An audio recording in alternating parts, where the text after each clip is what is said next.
Hello, everyone. Good morning, good afternoon, good evening, wherever you are joining us from. Thank you for being with us today.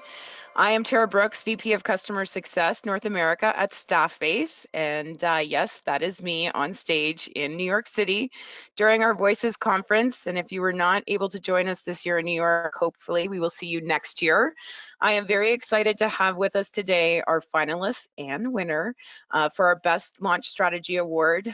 These amazing Staffbase customers are going to walk you through examples of their launch strategies, how they obtain stakeholder buy-in, challenges they have faced, lessons learned, and share how they approach their launch plan, and also how they successfully launch their internal communications programs on the Staffbase platforms. So without further ado, let's meet our speakers. Before we jump in to meet these amazing finalists and winner, just a couple of things I want to touch on for housekeeping. Our webinar will be a full hour today. We will take Q&A during and throughout. However, we will not answer until the end. We will aim to leave about 15 minutes open towards the end of the webinar for our speakers to answer Q&A. You'll see a little chat box within the GoToWebinar where you can ask your questions. We kindly ask if you have a question specifically for our speakers that you reference the speaker name with your question to ensure we're assigning those questions to them. Or if you have a question that's directed to the entire group, please note that. So that's it. Okay, speakers, it's time to introduce yourselves. So I will start with Kate, if you can go first, and then we'll go through the rest of you.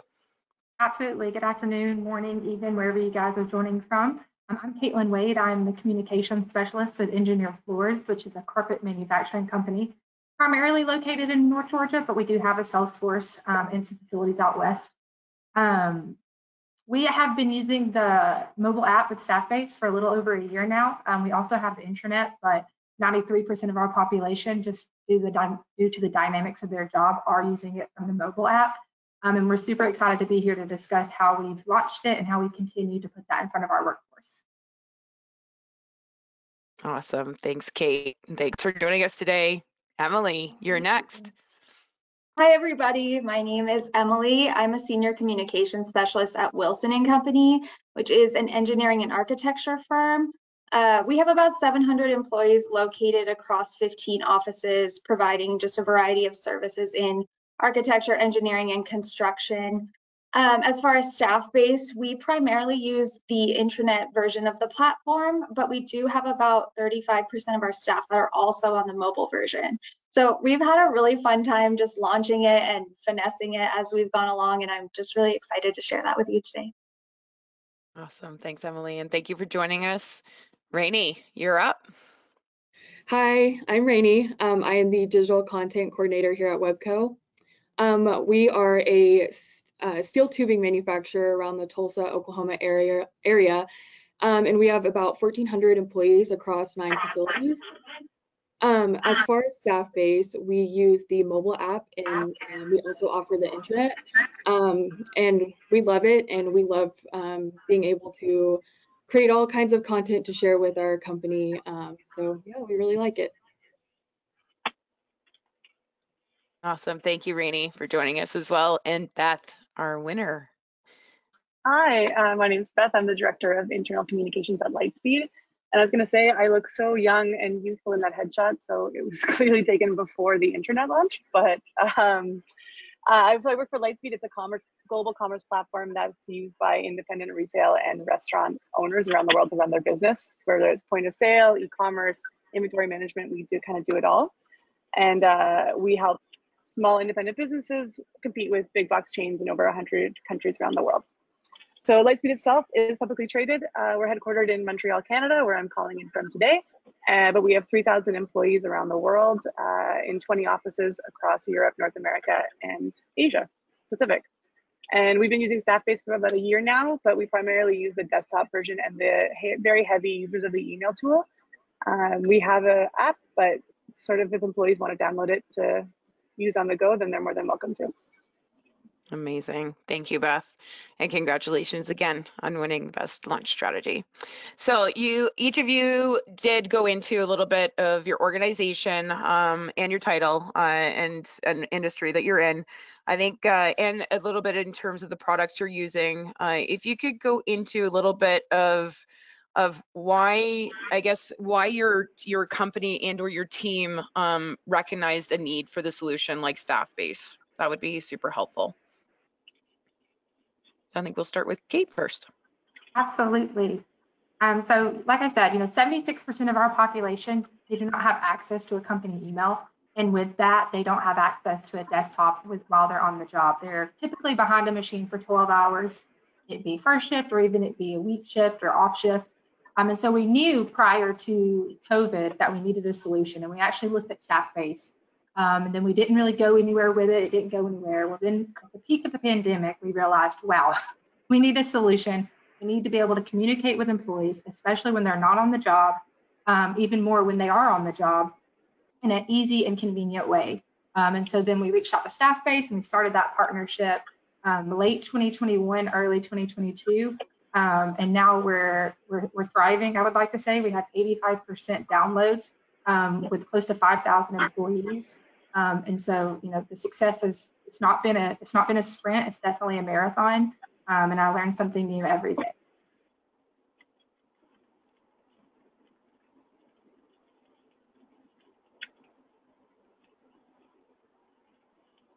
Yeah. Awesome. Sorry. Oh, just like Caitlin, we needed a solution to communicate to all of our employees. Like I said, we have about 1,400 across 9 locations. So in the beginning, it was important for us to get the right information to the right people. And that's what we said from the beginning. And so we kind of just looked around, and Staffbase was the perfect solution for us to get within our company to make sure that we're communicating business updates, all kinds of things within our company to everyone.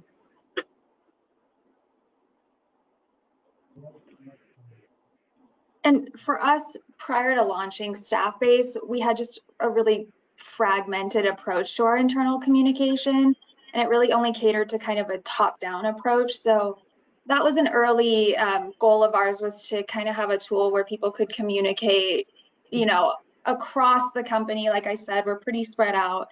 And then as we're conceptualizing a tool that would cater to that, we also thought it would be really important to have kind of this central hub that has all of our company resources on it that people can access cross-discipline no matter where they're located, and just ultimately with the goal of creating a more efficient employee experience. Amazing. Thank you. And I'd say, yeah, Go I'd say ahead. for Lightspeed, so I started in 2020, and when I started in the role of internal comms, it was to start the department. And the internet wasn't really on the task list of what needed to be done, but we were using like the old version of Confluence when I got here. So Confluence, for those who use it, is a really awesome tool, but it's specifically for like knowledge management or for that kind of collaboration, and definitely not what I would recommend for an intranet. So not only that, but like I said, it was the old version. So we were a super modern tech company putting out cutting edge technology around the world, but using like the Windows DOS of Confluence on the back end. So wanting to do it. And then the second time, over the course of 3 years, the company had acquired 10 different companies around the world. And so we were trying to build one source of truth to bring everybody together in one bridge platform where we had one source of truth and everyone could interact together in that respect. So.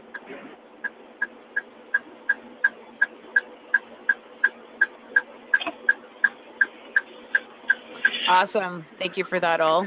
And one of the other questions I think comes up more often than not, especially from not only just our entire customer base, whether you're heading into renewals or even as you look to approach to bringing in a tool like Staffbase, especially for internal communications. We hear quite often it's how do you obtain getting approval and or buy-in, right? Actually, I'm going to throw a second one. It's kind of a 2-part question.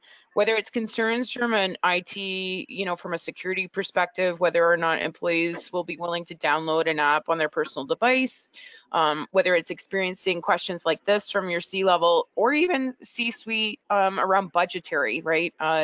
I recently came from a conference a few weeks ago, and they kept referencing the year of the CFO this year, right? Just given everything that's happening.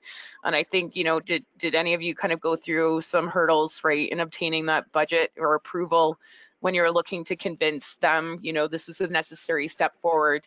If you have any, tips or even like some lessons learned on how you approached getting approval and what you needed to do, right, to obtain that approval, I think that'd be really helpful for our audience to hear. Yeah, I can kick it off. Oh, Beth, you can start it.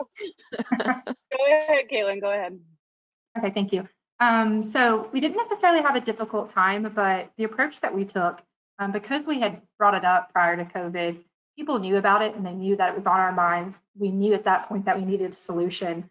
And so one thing that I saw that really helped us, and it kind of eliminated some of the initial concerns and also brought more awareness to different areas within the company, was to bring it to them in a sense of, this is not just a corporate tool, but you can use this as a local application to build that relationship between employees and their supervisors, management and their departments, and et cetera.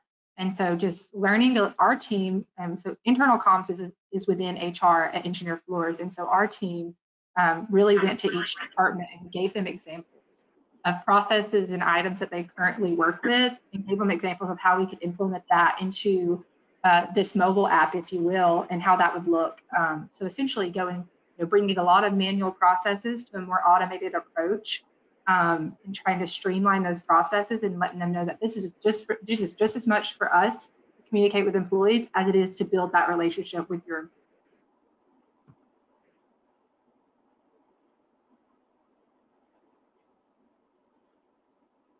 Want me to jump in? Are you? Yeah, you got this. Okay, perfect.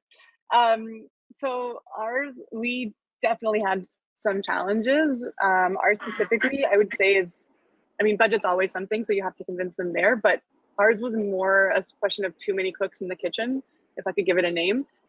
So when we initially brought it to upper management that we wanted to launch an intranet and get buy-in for that, they were very excited, but given, like I'd said, we'd acquired 10 companies in 3 years, there was a lot of other problems they wanted to solve for. So I noticed a lot of people sort of pitching their systems problems to my communication intranet tool solution.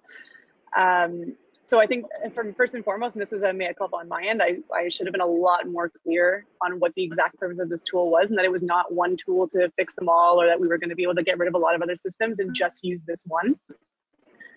So what ended up happening was we formed a task force with like 30, 35 people from around the world, from a lot of different departments, and everybody was evaluating the different internet tools out there to see if it could tick the boxes for what they needed to solve for, which you can imagine is extremely messy. Not only that, but we have 3,000 employees who work across 12 time zones, or even just trying to book demo calls with different vendors to try and get everybody to look at it was not easy. But it turned out fine in the end, for sure. We just had to kind of realign on what we were trying to buy and what we were trying to solve for. So it was a bit of like a couples therapy. Everyone was airing their grievances of what they wanted to find a solution for. And I eventually had to say, like, that's great. I'm going to solve my problem first, and then I'll help you down the line. Once we have this and we have this one source of truth, the front door to the company, then we can look at how we can solve other system problems afterwards. So kind of like if you want a glass half full approach, is that we identified and uncovered a lot of other issues we needed to solve for at a company and systems level. And then we kind of decompartmentalized those. And once we launched the internet, we went back and we've been fixing a lot of other systems issues or a lot of other problems that way. But lesson learned, like, be extremely, extremely clear up front of what we're solving for, and then it probably would have gone a lot smoother. That's awesome, Beth. Awesome. Well, now we're getting into the juicy bits, right? I think this is where everyone, this really comes down to why we really had the award, and of course why we hosted this webinar, Post Voices. explaining, if you could, of course, for our audience, kind of around what the launch plan was, how did you come to put together, what were the kind of main goals you were looking to achieve, and really what was the most important thing to you when you were looking to launch the program to your employees, and even when you were announcing it to your employees, and what were maybe some of the, I know that I'm throwing a lot of questions at you guys, but even some of the, you know, fun, exciting ways that you kind of, you know, launched it or got, you know, the team engaged, and how you got them to register and even staying engaged. If you could talk about that, that'd be great. Yeah, I'll start. Go for it. Oh, sorry. No, you're right. For our launch strategy, when we got everything approved for Staffbase and to move forward with it, we sat down and wrote down our objectives of the app. So we had a couple of strategic objectives that we went through and determined, and from there we were able to put together kind of content ideas. And then from those content ideas, we selected our target audience, which was our shop floor employees. Next was our desk employees that typically have access to email, and then after that it was like recruiting and things like that for the public area. So once we kind of put that together, we sat down and tried to figure out our launch strategy. So from there, obviously we want to reach everyone as much as we can with the launch. So it came to the perfect opportunity where our facilities were having their plant meetings. So we decided to launch there. So with our launch, we created a video introducing the app, excuse me, sorry, talking about the app, kind of explaining some of the content that's on it, and just how to use it a little bit to get them familiar with it before they actually see it when they download it. We also did we gave away free t-shirts for everyone with the app logo on it. So everyone always enjoys a free t-shirt, so that went really well. We also did a drawing for registration. So everyone who downloaded the app was put into a drawing for a free vacation day. So when we did that, when we offered that as kind of an incentive to sign up, it got everyone interested. You know, our company in general just has a genuine interest of what's going on, the products that we make and things like that. And we offered that kind of as a content area within the app, and we heavily focused on that. We have this area called Why You Matter. And so we kind of explain, you know, you make these tubes every day, but here's where they go. So I think that was kind of one of the most important parts when we announced, is like, this content isn't just, you know, boring business updates and information. It's actually you understanding why you matter within the company, and not just making the product, but as a company as a whole. And so launching at our plant meetings was one of the best things that we could do. We had a 69% registration rate within the first month. So it went really well, and we were really excited about it. And I can go ahead and jump in just really quickly. Our approach was somewhat similar. We definitely got those tangible items that people have. We got keychains. We linked QR codes to it, so we would encourage them to download the app. But one thing that we did that was a little bit different was, I spoke on it a little bit earlier, was we met with these frontline managers and we looked at the processes that they were currently doing, and we evaluated certain ones that we could bring to the app. So we completely removed those from other areas within the company and said, if you want to bid for instance, if you want to bid for a new job within the company, you need to download this app and do it through the app going forward. So a little bit more cutthroat, if you will, but it worked. We're now at 85%, and it's been a great success, as I said. So a little bit different approach, but I think both complement each other. A little bit of incentive, but also a little bit of, if you want this, you better do that. So that's what we did. And we focused really early on at hitting a high registration rate as well after the launch. So the goal of, we created kind of a 6-week lead up campaign to the launch date with the goal of building awareness. We wanted every employee to know this is coming, this is how you register once it's live. And then also just to be excited about it, which very similar to what everyone has talked about, but communicating, like, how does this benefit the employee this new tool. So to get everybody ready for the launch day itself, which occurred during our monthly all staff meeting, we kind of had events happening every week during this 6-week lead up that increased in momentum to just kind of build that excitement. And then one thing I did want to mention was, keeping in mind this is a digital product that we're launching, we wanted to make sure that we were communicating it, yes, digitally with the tools that we had at the time, but also with a mix of some like physical and print media in there. So obviously we were doing videos from the CEO. We talked about it in our e-newsletter, emails, obviously, but then we also mailed postcards talking about it to every employee's home. We had posters up in every office. We had branded gifts. So I think that just kind of helped, considering you have such a diverse workforce, it kind of makes sure that everybody knows it's coming. We also wanted to make sure that we had kind of, I'm calling them like our key influencers at the company on board and kind of acting as an ambassador for the new product. So people, the people that everyone knows, everyone trusts, are advocating for it ahead of time. So it worked really well. I'm excited to talk about our registration numbers. I'm sure we'll get on that later, but we saw a lot of success with it. I can just touch really quickly. I think we definitely leveraged a mix of what everyone's saying here, except we had a way easier time because everybody sits at a desk at Lightspeed, so it's a lot easier to reach them. We didn't have to do, signage or anything like that. So we were very lucky in that respect. The one difference, I guess, in ours is that, like I said, we'd acquired all these different companies. And so on top of launching the internet, we were also launching a brand new HRIS system, Workday, plus we were launching ServiceNow for all IT ticket requests, all within the same 2-month scope period.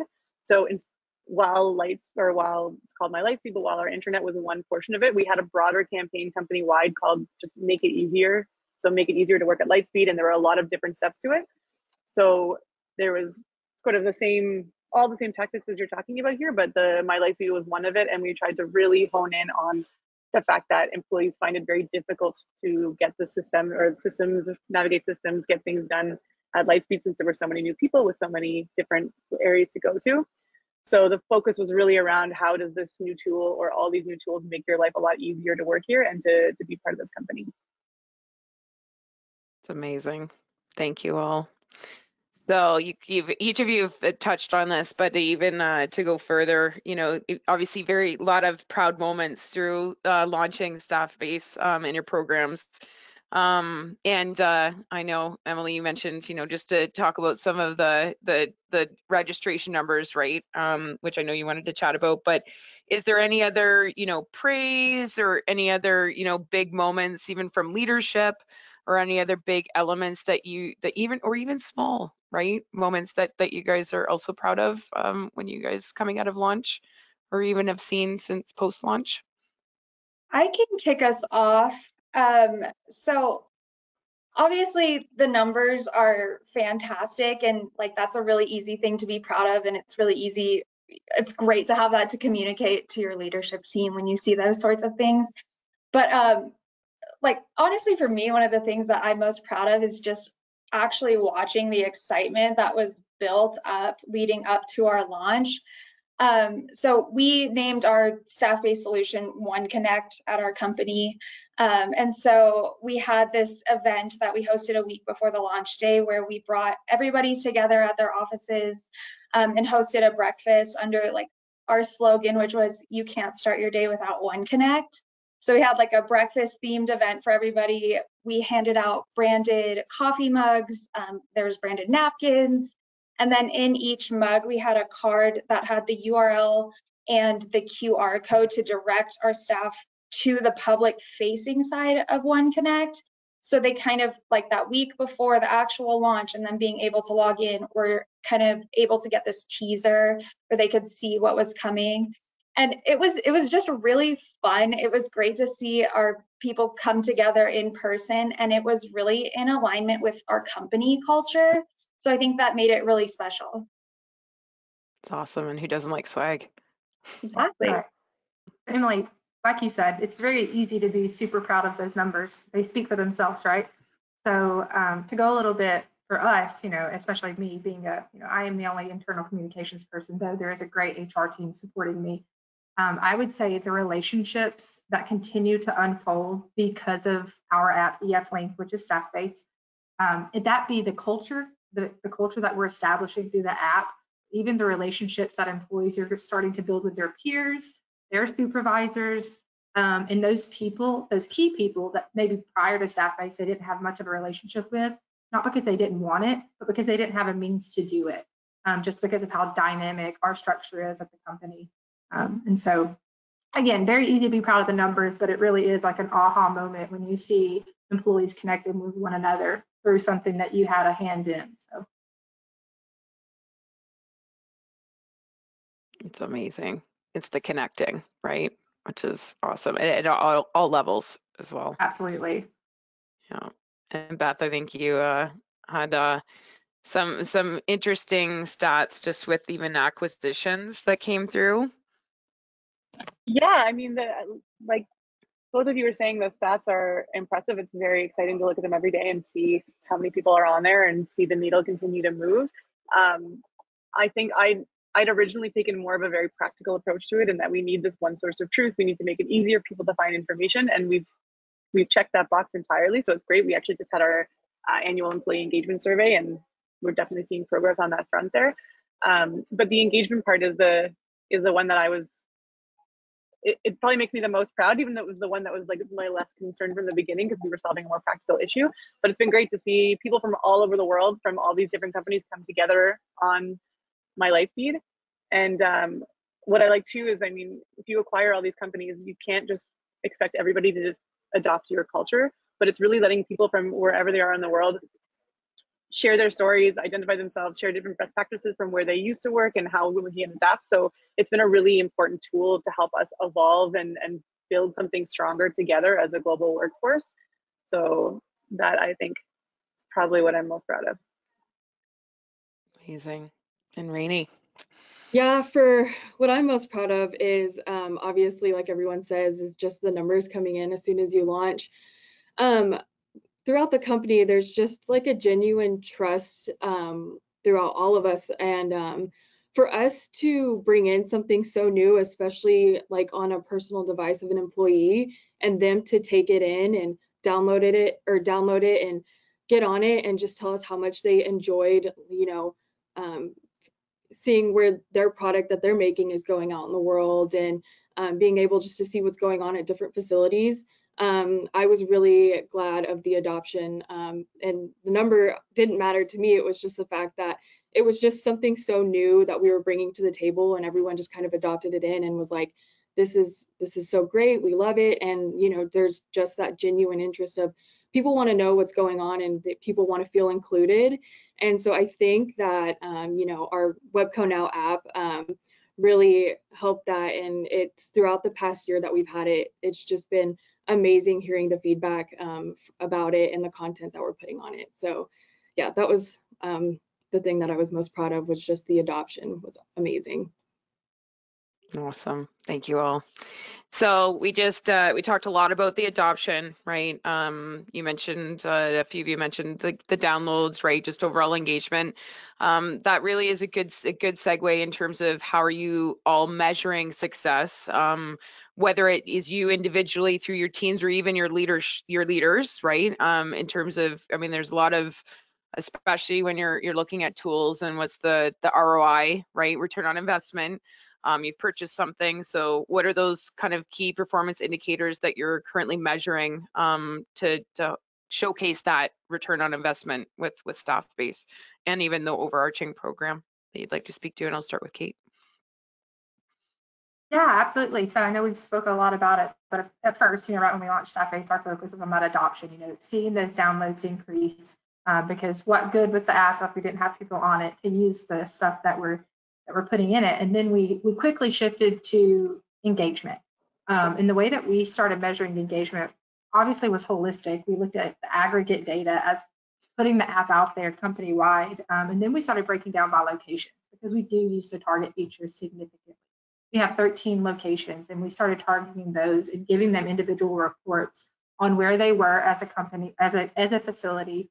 And we would share that in open space so people felt comfortable trying to poke the fire for a little bit of competition, friendly competition that is, to encourage people to share how they're using the app at their facility, content that's important to their employees, and just learning from one another and then growing it that way. And so there really was a big shift. We started with adoption, then we went to engagement, and then from engagement, we really started tailoring to those specific locations that might have been struggling with either downloads or engagement. And from a corporate approach, we said, what can we do to support you? This is what some of your peers at other locations are doing, et cetera. So Kate, does that mean you've structured or the content and segmented it by location?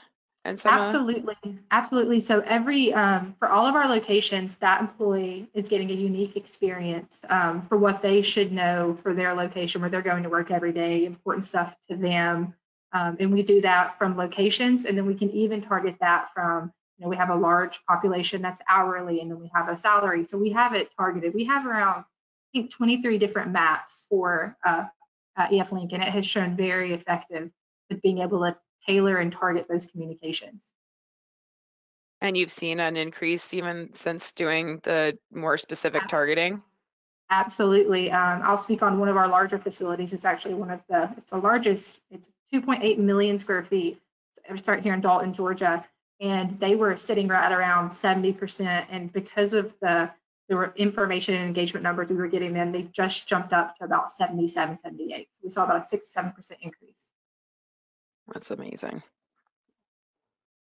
Congratulations. Well done. That's awesome. Thank you. Definitely a team effort. As it always is. All right, Beth, I'll move on to you. Yeah, so similar metrics, I think, that what we're looking at. We are sitting at 97% Lightspeeders who are interactive or active on my Lightspeed, which is awesome. Like I said, again, we are a desktop first company, so it's very easy to get those numbers when you're not asking someone to download it on your phone. I think we're in like 25%-ish of the company is downloaded on their phone. So for us, that's a nice to have, not a need to have, which makes my job a lot easier. But what we're looking at nowadays is in the engagement numbers. So we're trying to really increase how much engagement we're getting per post. I also want to be looking at how many times people are visiting a week. So that's what we're working on right now. Everything we send out is sent through email, but it links back to my Lightspeed. So we're seeing the numbers move that way when every comms we send is linking back to the platform. We also are a very Slack heavy company, like extremely Slack heavy. So while we send everything out via email, we are also now picking and choosing what we send through a global announcement Slack channel. And we've seen a big uptick that way as well. So people can kind of choose which channel they want to receive their information on. And that's been helping a lot, I'd say, drive engagement in the platform. But just looking at the last numbers here, I think we have 75% of our news posts see in some form of interaction from our employees, which is great because we're publishing around 400 emails a year, I think, in the last year. So there's a lot of content going out from our teams from around the world, and we're trying to make it as engaging as possible so that people are liking and commenting, etc. So a lot of what we've been doing to move those numbers too is calls to action in what we put out as well. So make sure you like and comment below, or if you have a question, put it out here. We're also just launching or working with our executives to try and do some executive high fives on the platform. So, making sure that if I see an opportunity where one of our execs could comment or like or what have you, then I can send them a Slack and say, go check this out, or say hi to this person or whatever. And those are really, really helping. I think that's a huge call out because everybody knows that it's the actual exec who is on the platform and saying congratulations or doing some visible shout outs. That's a big help for us. That's amazing. I think we hear that a lot through our customers that have that executive C-level interaction, right, as a part of the program. That definitely helps with that level of engagement through the employees, right, because they see that the kudos and the high fives coming from that level of leadership, which is huge. I'm gonna put you on the spot, so don't kill me. But the newsletters and like the email, can you touch on that a little bit? Because I think that's another. We obviously have a lot of customers that are leveraging email as well. What are some of the types of email communications are you guys leveraging or sending out? Yeah, we send out almost everything via email to make sure that people see it. I mean, we're dividing the strategy to see, but a lot of it is sent that way. One thing actually that we're using weekly and we've really loved with Staffbase is when in the banana tag or the Staffbase email tool, you can pull in news articles to build your weekly recap, whatever you like. So it's called In Case You Missed It at Lightspeed. It's sent out once a week, and our senior manager of employee experience, Lizzie, puts it together. She spoke at the conference in New York, and it's great. It's so easy to just pull in all the news from the week and ship it out, as opposed to, I know back in the day, before my Lightspeed, I was building the monthly newsletter, and it was such a painstaking, long process. So I think we've been especially enjoying that. But no, the Staffbase email tool it's very easy to use. It's also very design friendly. Like, I've worked with ones in the past that are kind of clunky or they're not as easy to customize, and this one can have the exact look and feel we're looking for to make it on brand and look as legit as possible. You don't want something to look a little fishy when you're sending it to your employees. So yeah, we've been that's awesome. really liking it. Thank you for that. And that's definitely the same, very consistent messaging we get from our customer base. So that's awesome to hear. Cool. All right. Well, this is I think the last question before we get to Q&A. And as we chatted, I think we realized, again, our customer base, not only, and of course those that are currently entertaining products to help launch an internal communications program. It's not only just learning kind of what launch strategies you will have leveraged, but the one thing that also comes up consistently across our customer base is what you do to kind of get to the launch part, which is the big, shebang, and getting the adoption, getting the engagement when you're launching the program for the very first time. But it's also, what are you doing and what have you done kind of post-launch to help continue to increase adoption, increase the engagement? A lot of our customers tend to come to us, post that initial launch, and they're like, hey, I'm starting to see a drop in that engagement, starting to see a drop in adoption. And they almost realize that they almost have to keep, almost like relaunching the program, whether it's like refreshing the design, refreshing, campaigns. So I'd love for each of you to kind of touch on that a little bit. So I'll start with Kate first, and then we'll go through each of you. Absolutely. So part one, very simple. I make it very easy. I say it's really important when you're doing something like this to know a little bit about a lot within the whole company. So I make sure to insert myself whenever I can. It be operations, it be benefits, whatever it is. Knowing a little bit not only gives you that content, but it can also help you engage with users within the app, and making sure that you're responding to them in a timely manner if they ask or leave a comment.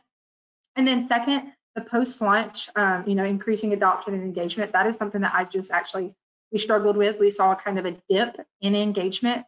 Our adoption rate the trend was still pretty consistent. And then we started seeing a little dip in engagement. So we created campaigns. And so there is an amazing campaign tool through Staffbase, which puts all those analytics in a very visible and user-friendly way. So you can kind of approach communications however you see fit. And so as an example, we were just wrapping up our first campaign. It was called Get Moving, which was an extension of our wellness program that we offered all of our employees. And so we sent out 12 notifications over a month period.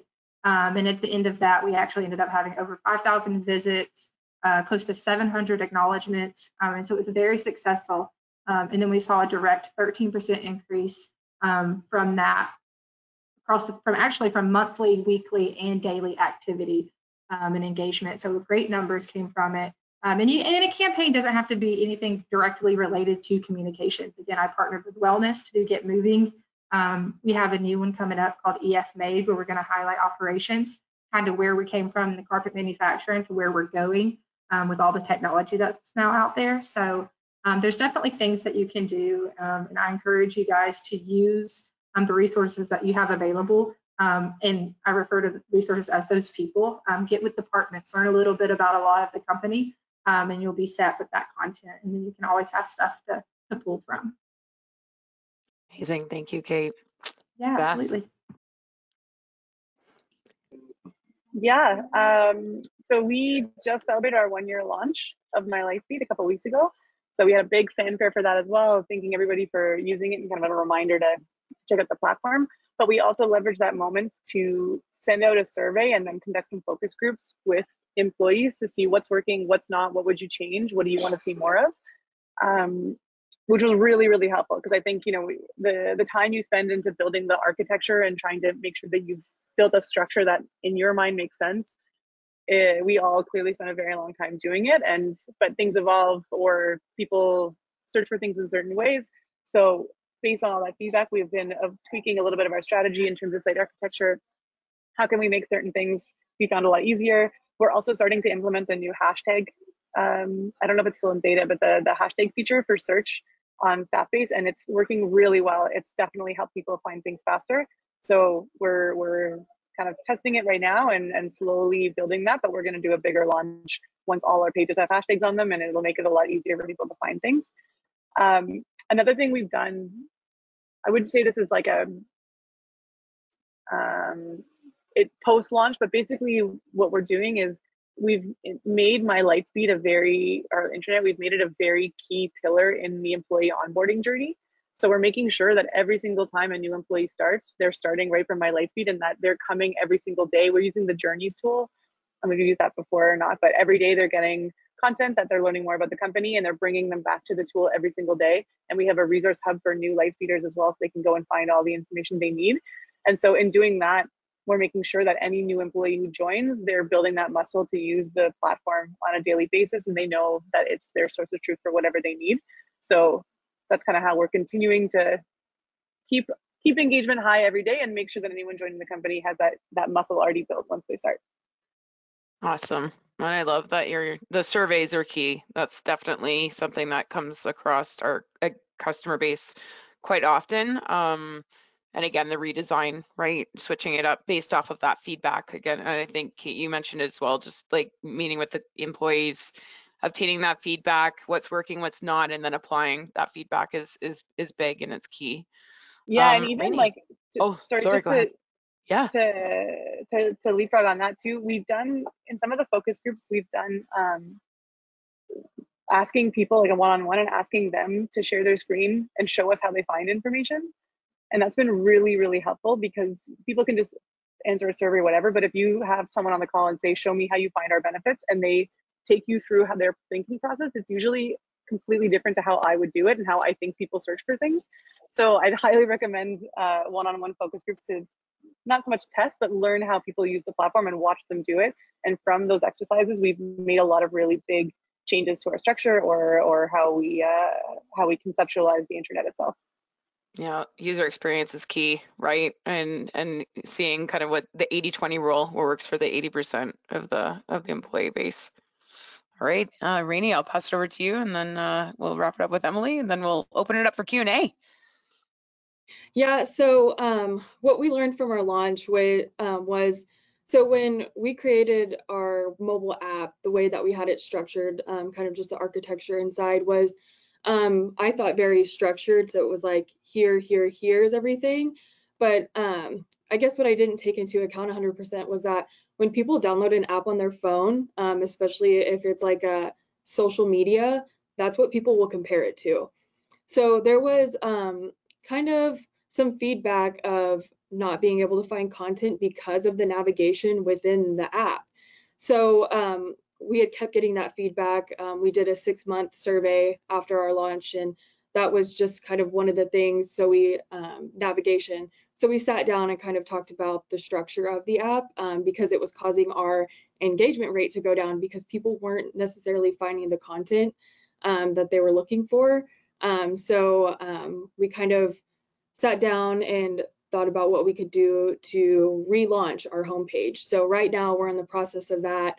We have something built right now. We sat down with our leadership team and our all of our editors that are a part of our Webco Now app that's posting content and said, you know, if we do this, will this be easier to find? And we kind of just strategized through that.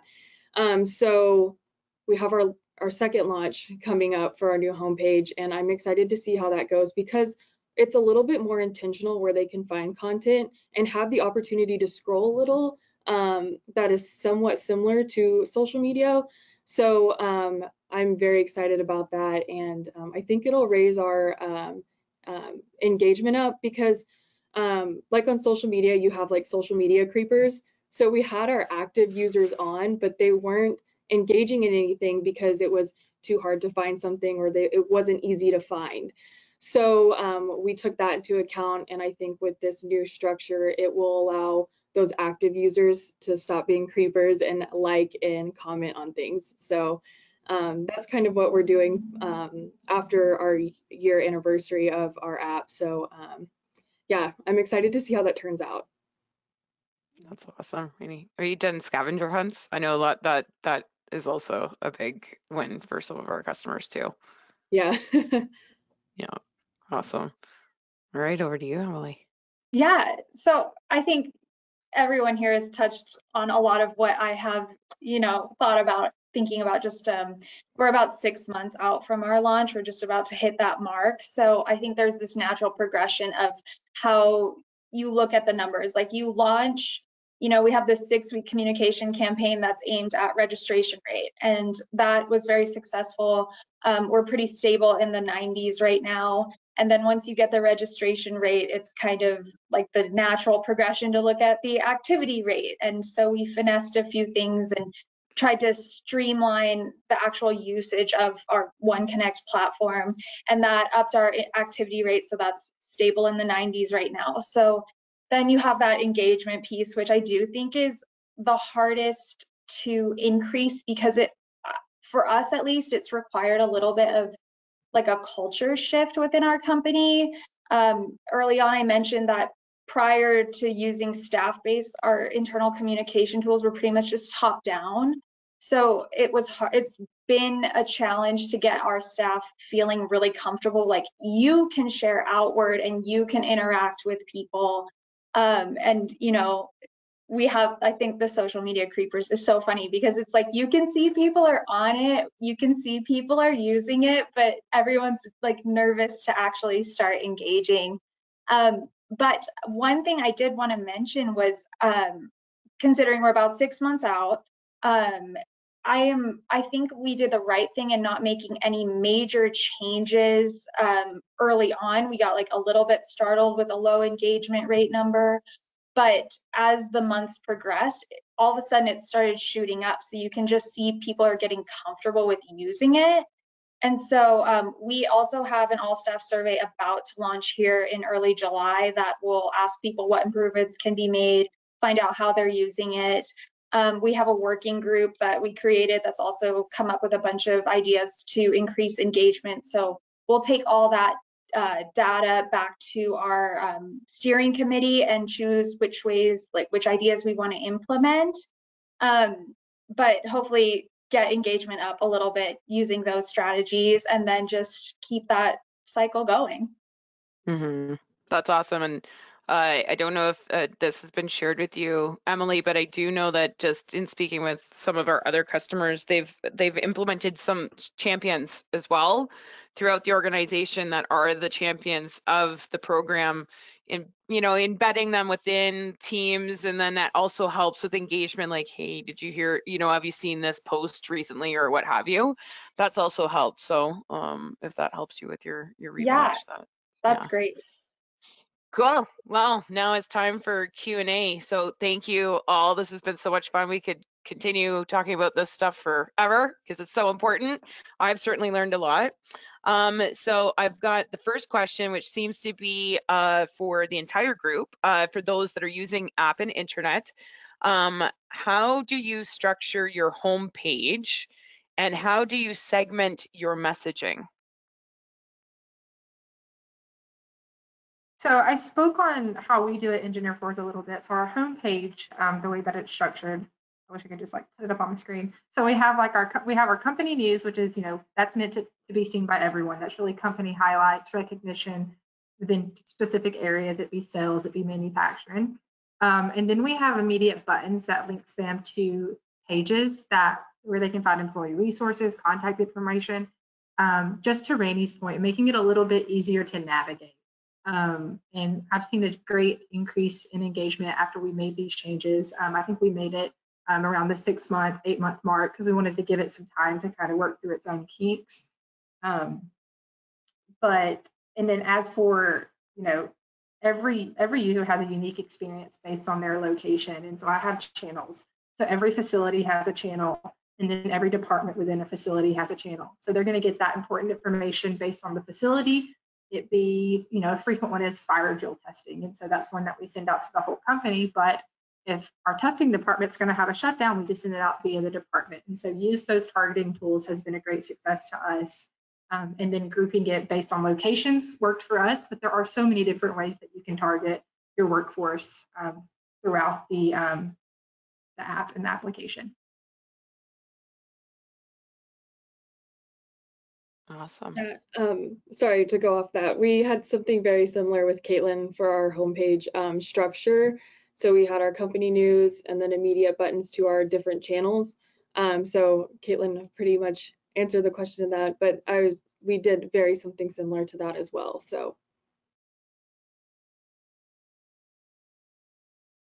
thank you, Rainey. See, on our end, we haven't actually done segmentation yet. So when we started this, it's because there were a lot of silos in the company, and we wanted to break all those silos as much as possible and make everything accessible. So the way we set it up is there's news channels for each industry or for departments, what have you, and the news is sent through on the internet if it's something that applies to the whole company or something you can learn about. So say we're launching a new hospitality product, it's going to come from the hospitality news from the leader of that industry, but it lives on the homepage so anyone can know this is a really big milestone for our company. And then if it's individual news specific to just certain employees who need to know it, then they'll get an email. It won't necessarily live on the actual platform. So if you look at our homepage, the news carousel has stories that could be of interest to anyone that they can browse. And if it's a need to know, they would have gotten an email in their inbox. And then besides that, we have most used pages we have an entire help section too. So if you need to make a ticket or a request for any of the departments, you can get that really easily. And then for the rest of it, we tried to make it fun a little bit. So we have something called the praise wall, which is right on the home page of our intranet, and people can post praise for other employees from around the network. They can tag their colleagues, whoever they're praising. People can like and comment. It gets a ton of engagement right on the homepage, which is really awesome to see. And then my baby, that I don't know why I was so obsessed with this idea when we launched, but I will never give it up, is because we have offices, like I said, around the world. I really wanted to put a playlist on the homepage so everyone could listen to the same music, kind of like when you're in the office and we have the radio going. So we have a Lightspeed Spotify playlist that we swap out once a month. Right now we have a Pride one on. It's Pride Month, and people can add the songs to it, and it's like a really fun engagement thing where once a month everyone can add their songs, and then in theory everyone around the world can open the internet and they can turn on the music and we can all listen to the same playlist. I'm not sure if anyone does it, but I do it and I quite enjoy it. So it's just like a fun interactive thing. Oh, sorry, that, and we built this custom widget that has the time zones from around the world on the homepage. So again, we're working out of 12 time zones, and it's super, super helpful. On the homepage, you open it and then you see what time is it in Auckland. It's 2 a.m. I'll probably wait another 4 hours until I send a Slack to my colleague over there. And that's been one of the most used features. I think everyone said that they now know what time it is around the world for everyone they're working with. I love that Spotify playlist idea so much. I would get so into that. We have our need to know news kind of carousel that pops up on the homepage. That part's really important. And then also our social interaction, the wall and the bulletin boards are on your homepage, so you can kind of customize it depending on what you're subscribed to. And then we also have it integrated with Outlook, so you can look at your schedule right on the homepage. We've integrated it with just some of the other tools that we use to keep ourselves organized. So you get personalized notifications if, say, a training is due coming up soon, or you know, you need to approve this expense report, things like that. So it kind of is a nice blend of like, here's your big company news that you need to be aware of, and then here's all the things that, you know, make up your unique employee experience. And then just, I guess one thing I'd want to mention is that in building this platform, we kind of had to have this discussion a few times where, you know, we have so many resources on the tool that everyone kind of wants it on the homepage. Like everything is so important. And, you know, if you put everything on the homepage, then that makes it a little bit difficult to call out like these must focus items. So one thing that we've done that I think it's been pretty successful is if people publish something on a specific page. For example, our IT department writes a weekly news article about just happenings in the company. They'll publish it to their specific technology news feed on the technology page, but we do turn notifications on for it. I know that's not useful for everybody depending on the way you do use the tool, but for us, mostly at our desktops, it's been nice to, you know, see that little notification bell up in the corner, and then you can just see, oh, technology just posted something. So it's a good way to direct people to the important things without just sticking everything on the homepage. Those are awesome insights. Thank you all. There's 4 more questions, but I'm gonna merge them both because 2 are email and 2 are actually both targeted from a leadership perspective. So one is specifically around how do and you've already answered this because I know, Beth, you clearly have involvement from a C-level. You've stated that you Slack them directly in terms of like giving them a link to some of the posts, right? And encouraging them to give someone like a high five, right? Kudos with regards to some of the posts and interacting the C-levels at that point. I think maybe for the rest of the group, do you have anyone that gets involved in your communications? If so, how from a C-level? And then the second part of that question is, sounds like one of our audience members is they have field employees telling them that they want to receive their information from their leaders and managers because they don't have time to check the comms channels. So have you experienced that yourselves, and what would be recommendations on how to get around that huge hurdle? Because they've had the app for 4 years, and what is it, you know, how do you kind of maybe put some accountability on those employees to go to the app? Or maybe on the flip side, how do you leverage the leaders to feed that information down to the employees if you do actually have a hurdle where they just don't have time to access the app or the ability to access the app? So C-level involvement, managers, employees not able to access information.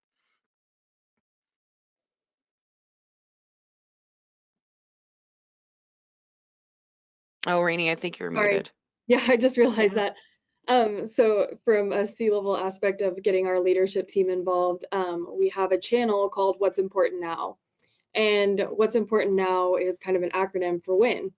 So we use that channel specifically for any of our leadership team to kind of give business updates, anything that needs to be translated down throughout the company, to let those shop floor employees know like what's going on. That's kind of what we do, and we kind of get everyone involved in that and up as part of the leadership team. So it's not just one person that they're hearing from, but it's our entire leadership organization. So that has been a really good communication tool from that level to shop floor. And it just creates that trust too. So that always gets high engagement on it. That's awesome. Yeah, that could also employee, right? One employees get all levels. Okay, sorry, Kate. No, you're fine, Tara, sorry. So I think I can go off of that a little bit more too by, you know, obviously leadership and executive, they have a lot going on. And in the moment, you know, they may not be necessarily thinking of what medium they want to use to get this information out, but they know they need to. And so they obviously have, most of our executives and leadership have access to email. But what we do is we take that content as it's shared and we'll send that out. I will send that out via EF Link or Staffbase and just ghostwrite them in. So an employee can see that that is coming directly from them, even though they're not the ones typing it up and sending it. And that way it allows us to continue to build the brand that we are with EF Link, but also have that personal connection from that C-suite or executive or leader for whatever the topic is that's being discussed. Great advice. Yeah, we did something similar because but same thing, like, I mean, we're ghostwriting for all our executives and everything, but we've noticed that if you're posting from a newsroom post and it goes in everyone's email or notification, it doesn't necessarily say who it comes from. So like, say I write something for the CEO and I post it on to Staffbase and I had the email notification on, it would go to inboxes, but it would say it came from Staffbase. So what we've done to avoid that step, because that way it's getting very low clicks and it doesn't have the same urgency as seeing an inbox from the CEO, is that we use the Staffbase email tool. So we'll build the news posts on Staffbase, the platform, and then in the email tool, we'll build the email from the CEO saying, click here to read my CEO update with a little teaser. That goes in everyone's inboxes, and then everyone sees, okay, it's from the CEO, open, click through, read it on the platform. So that's kind of how we've done the workaround to make sure that people know it's coming from the executives and it has that name recognition, and then it drives them back to the platform. Love it. You just answered one of the email questions, because I think there's been some open rates and click rates have decreased in the last couple of months compared to when they first launched a biweekly employee newsletter. So there was a specific question to you, Beth. I know we're at time, but any tips on increasing open rates for emails? Well, the first one I think would be leveraging your exec names, who are the ones who are the senders of the email. That always gets people's attention and to open the email right away. Otherwise, we have, I mean, I don't know, our weekly newsletter is one of the highest clicks, but I think it's because we amalgamate so many things into it, and then people know that's like your one-stop shop for the week, what you absolutely have to open. So that's been great. Doing a rebrand campaign, getting a leader to send an email saying, have you checked out this newsletter? Sometimes you can have it. In my old company, we had the weekly newsletter just come from the CEO, so everybody opened it regardless. Yeah, switching up the sender sometimes really helps. I think leveraging those big name executives to get your message across is a good step to do that. I love that. And the last question they had, I can answer this, which is, does the email tool allow you to create an email that you can send everyone in the company, not just those registered? Yes, it can, as long as you have a distribution list created that has everyone's email addresses in it. You can do it. So that brings us to the end. Thank you so much, Beth, Emily, Rainey, Kate. It's been a pleasure. This has been amazing. We did have the other webinars that you need to check out. You can register for AI Bootcamp on June 29th. June 21st is the next one. Everything you need to know about today's internet. So please register. I think you may automatically be registered after today's, and those that were registered to this will automatically get a recording. It's been a pleasure. Thank you, everyone. Enjoy the rest of your day, and thanks for joining us. We'll speak to you all soon.